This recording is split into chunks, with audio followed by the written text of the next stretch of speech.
ẹ̀yin tèmi láì waste time at all a fẹ́ gbọ́ experience èèyàn kan ó sọ pé 2009 ó pè ní 1917 mistake ni it's 2017 irú habit yìí tẹ́ rí àkọlé rẹ̀ níwájú yẹn ó sì ń ṣẹlẹ̀ dáadáa o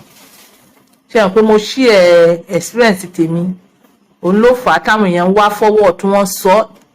tí wọ́n ní àwọn túbá àwọn tiẹ̀ fi ọlá special month yìí àwọn fi túbá yes ó fẹ́ fẹ́yàwó mẹ́ta méjì mẹ́rin ṣágbára rẹ̀ ka ọ̀pọ̀lọpọ̀ àwọn obìnrin tí wọ́n ń fi kalẹ̀ àwọn lára wọn ṣẹ́gìrì inú mọ́tò imagine àjèjì wàá dẹ́gbà kí àjèjì mọ́ tọ́ bọ̀ ní fùrọ̀ àjèjì ok èmi ń jọ̀wọ́ torí kalẹ̀ bá máa kọ́ọ̀pù irú hábìtì báyìí mo ní àwọn míì ò ṣe lásán ká bẹ̀rù spiritual ká dẹ̀ bẹ̀rù pé àìsàn àwọn èèyàn pè wọ́n lájìá kìí ṣe sometimes it has nothing to do with spiritual thing o àwọn obìnrin míì gbẹ àwọn ọkùnrin míì náà gbẹ ìyàwó wọn fi wọ́n sí sápá wọn ò rí ṣe ń lé bẹ́ẹ̀ náà ni àwọn obìnrin tóbìnrin tẹ̀ ló wọ̀ sí jù sápá àwọn obìnrin míì pọ̀ bẹ́ẹ̀ náà dẹ̀ ni ara wọn máa ń dìde bẹ́ẹ̀ wọ́n máa ń pa á torí pé kí ni kí wọ́n mọ̀ sọ wọn lórúkọ burúkú nílé ẹ gbọ́ kí n tó di pé mo conclude ọ̀rọ̀ mi ẹ gbọ́ eléyìí ẹ gbọ́ ọ̀nà ẹ gbọ́ yìí. ṣàyẹ̀rọ ma yes ma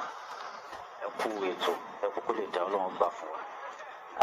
mo wo program yìí kan so program yẹn dẹ̀ ìfà àtinú mi dùn gan torí mo ti ń wá ọ̀nà tó máa ṣe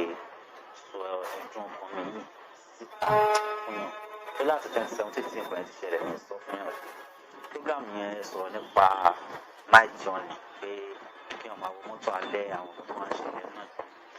nǹkan ṣẹlẹ̀ ń bẹ̀ dáadáa kò sí rọ́bẹ̀ mo fi ọlọ́run bá búra fún ó ṣẹlẹ̀ sí mi rí láti 2017 yẹn ní bẹ́ẹ̀ dá láyé sọ àfi ẹ̀yìn tí mo ní jẹ́ kí n sọ ọ̀rọ̀ yìí síta fún ọmọbìnrin kan àjọwọ́ mọ́tò married woman haúsá dẹ̀ even alájà tó lọ hajj haúsá ni haúsá ó ti gbọ́ ọ̀rọ̀ padà dà èmi àti ẹjọ́ ń bọ̀ láti ọ̀pọ̀lọpọ̀ máa bọ́lẹ̀ nìbàdàn so ọmọbìnrin wa mú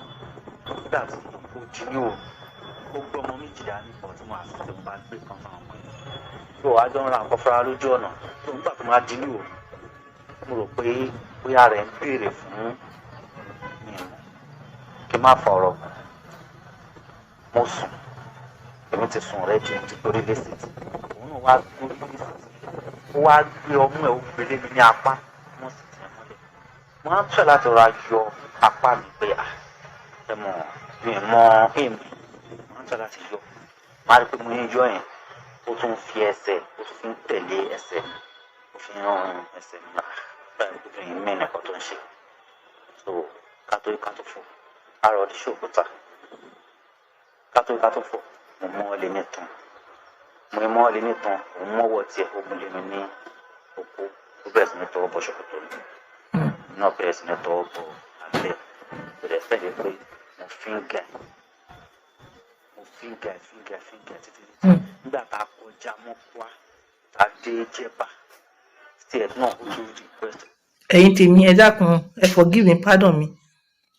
obìnrin tó sọ yẹn ìyàwó ni ó náà fíńgà ok máa ń tọ́jú ìyàwó rẹ̀ ẹ̀yin kan ẹ̀ ní oúnjẹ nìkan ní tí ẹbí ò pa náà she's okay that could be your wife obìnrin tó bá ti lágbára rẹ̀ má fẹ́ wọn fa obìnrin tó bá ti lágbára rẹ̀ má fẹ́ wọn ẹ̀yin kan bá wá fún mi tẹ́ wá fún mi lórí program yìí wàhálà wà fúnra wa ní straight mo ní kẹ́ ẹ kọ́gbọ́n ẹ jẹ́ ká fi kọ́gbọ́n ní 2017 ló ń sọ ìkan sì ṣẹlẹ̀ níjẹta. ìgbà tó wá yá àwa gba nọ́mbà ara wa so èmi bọ́lẹ̀ ní Ìlọrin pé mo fẹ́ ṣe wọn kan so ó lọ́ọ̀tì àwa padà jọ ń sọ̀rọ̀ lórí fún wọn á ní wish láti wá sí Ìbàdàn láti wá bá mi kí má fa ọ̀rọ̀ fún yín hajia ọmọbìnrin wà mí wá sí Ìbàdàn ó kéré jù tí bá yẹn kà ó kéré jù máa ń rántí ẹ̀mẹ́jẹ sẹ́mẹ́fà ó kéré tí mo lè rí kà ìyàwó lé ní o máa bí léèrè pé kí ni ìrìn àjò mo jẹ́ kí n mọ̀ pé yẹ ọkọ òun oníyàwó 4 lọ́kọ òun ó dẹ̀ ti dàgbà owó wà lọ́wọ́ ẹ̀ ó ti dàgbà dáadáa Haúsá náà dẹ̀ so ó tó bí èjì ó ló tó bí 70 ó ti yé ó náà dẹ̀ lẹ́lẹ́kẹ̀ẹ́ ó ló dẹ̀ máa ń travel dáadáa ó ní ṣùgbọ́n wàláì pé ó máa fi ìyá àìlè báwọn sùn máa ń jẹ ọ gẹ́gẹ́ bí Haúsá tóun jẹ́ òun ò free láti lè ṣe ṣìnà torí èèyàn tó popular ní area ọ̀dọ̀ àwọn níbo ni wọ́n fẹ́ gbéra òun wò tí àwọn èèyàn ní ròhùn òun kàn rí ìrìn àjò ní àbòhun yẹn bí opportunity wọ́n fi Quran wọ́n fi gbogbo ẹ̀ búra fún mi pé tóun ti rí ẹni báwọn sùn tọkàn ti gun orí òun nísìn òun sọ bẹ́ẹ̀ nígbà yẹn pé ó ti lé ní oṣù 6 wípé tó bá tó wá máa gun orí òun yìí náà wípé òun ṣe ẹni tó wà tìpù bẹ́ẹ̀ pé lákùnrin ṣáà púpọ̀ ṣàfẹ́rẹ̀ lọ́rùn kó ó ní kí ní ìdẹ̀ ń pa òun lẹ́kùn tó ń dùn ún so ìgbà tó yá ẹ̀mọ̀ wọ́n ní ogún ọmọdé ò ní ṣe é fógún ọdún so ìgbà tó yá ní kálukú bá yín àjọ ẹ̀ ọ̀nà tèmi tó padà sí ilẹ̀ Haúsá padà so kò jẹ́ kí èmi àti ẹ̀ lè ra mú láti gbà náà ṣùgbọ́n lẹ́nu ọba àgbà tá a fi jọ lò pọ̀ gbígbà pé ó ń ṣe gbígbà tó kó jẹ́ pé mo lè gbé òun sílẹ̀ òun lè gbé sílẹ̀ èmi wà ní. You see? Okay, ẹ jẹ́ sọ yẹn tán náà. wà ní ìjọ 40 years. Okay, ó lóun 36 ó ní obìnrin yẹn 40 ó ní ọmọ méjì pẹ̀lú ọmọ méjì tó wà ní ọwọ́ ẹ̀yìn kan eléyìí tún lé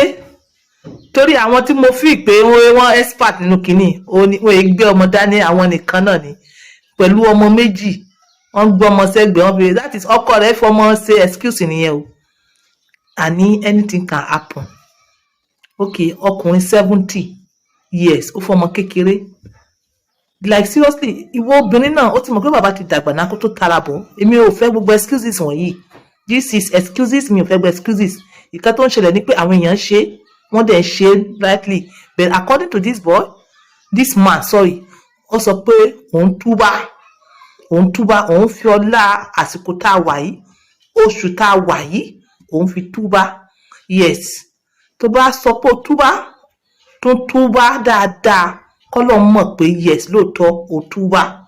ẹ̀yin tèmi ìyẹn ò nígbà àwọn èèyàn ò mú ṣe o àwọn èèyàn ń ṣe dáadáa especially gbogbo ẹ̀yin tẹ́ fìyàwó yín lẹ́ẹ̀lẹ̀ tó yẹ yín ṣe mọ̀ pé nínú mọ́tò kò nídìí òtẹ́ẹ̀lì tó bá mú wọn gidi gan tí wọ́n rí pé àwọn èèyàn wà ń bẹ̀ wọ́n á dúró wọ́n á ṣe stop over ní mọ́kúá ṣe mọ̀ pé tọ́lẹ́tì wà níbi mọ́kúá níbi ọ̀nà ẹ̀yìn báyìí tó yẹ yín gbogbo ilé à ń sọ èmi ò fi encourage àwọn tó ń ṣe o but mo ń sọ wípé ṣé ìyàwó tó fẹ́ ṣágbára rẹ̀ ká ẹ mọ̀ jẹ́ kára àwọn obìnrin mọ́ ṣẹ́gìrì ẹgbọ́n nǹkan tó sọ ó ní ara ò béèrè wọ́n ti filẹ̀ pẹ́ ni wọ́n filẹ̀ fún almost 6 months ó wá jókòó tí ọkùnrin tó wà active ọkùnrin tó ń ṣe bí pòǹkì ẹ̀ ara wọn wá ń gbára wọn gbẹ̀gẹ̀ kí lẹ rò that is it ẹ kọ́gbọ́n ni ẹ fi ṣàtúnṣe nínú yàrá yín ẹ fi ṣàtúnṣe oúnjẹ nìkan kọ́ lobìnrin wá jẹ what is wrong náà gbogbo nǹkan ni mo fi tẹ́ lọ́rùn mo fowó tẹ́ lọ́rùn oúnjẹ gidi ṣé o fi tibí tẹ́ lọ́rùn this is on point by 2 using my words for this tí wọ́n bá tún ṣí ẹ̀mí nínú voice note báyìí téèyàn yẹn ní hajia afẹ́ káwọn èèyàn fi kọ́gbọ́n àwa ṣe èèyàn kan náà ṣí ẹ̀mí ní ti student o ó ní ti student yẹn ó lòun initiate ẹ̀ báyìí ó ní òun dẹ̀ àwọn dẹ̀ dé àárín méjì yes àwọn dé bó ṣe sọ nìyẹn exactly èèyàn mi ló tún sọ yẹn fún mi bó ṣe sọ ní exactly òun dẹ̀ dé àwọn dé àárín méjì ibi táwọn lọ like kí ẹ̀ mọ́ lọ láti Èkó sí Ìlọrin kán wá dé bóyá Ògbómọ̀ṣọ́ káwọn méjèèjì kí wọ́n bọ́lẹ̀ pé kí wọ́n rest wọ́n á lọ sọ́nà ẹ̀yìn ó sì bá student yẹn sùn wọn ò sì ríra mọ́. Ẹ kọ́ àwọn ọmọ yín, ẹ kọ́ wọn, ẹ kọ́ wọn, ẹ kọ́ wọn, ẹ kọ́ àwọn ìyàwó yín náà, ẹ kọ́ wọn, ẹ kọ́ wọn. Ti tèmi has nothing to do with spiritual. Ti tèmi has something to do with ìjọ wo ló ṣe ìyàwó ẹ̀ last. Àwọn obìnrin mi ò lè dúró 1 week. Who is your wife? Yes, this is on point by 2. Using my words for others. Bye.